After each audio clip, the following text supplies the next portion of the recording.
Chapter 28, My Final Freshman Year Report Card.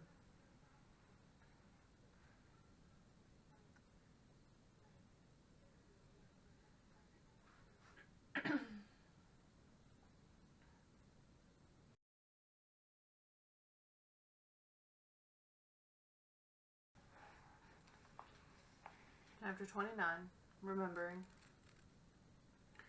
Today, my mother, father, and I went to the cemetery and cleaned graves. We took care of grandmother's spirit, Eugene, and Mary.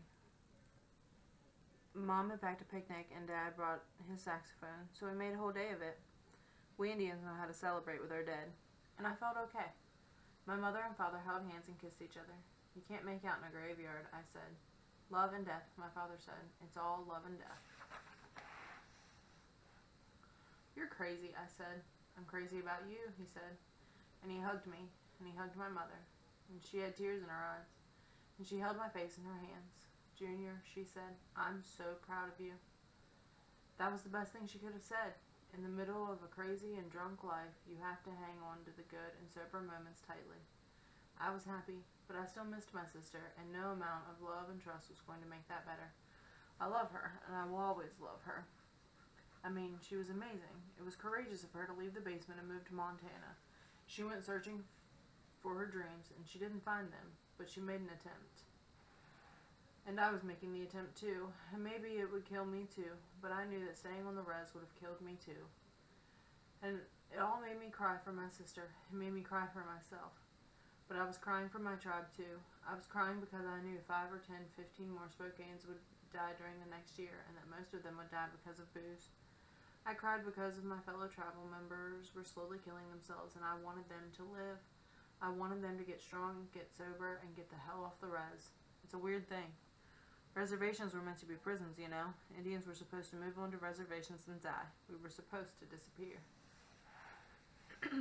But somehow or another, Indians have forgotten that reservations were meant to be death camps.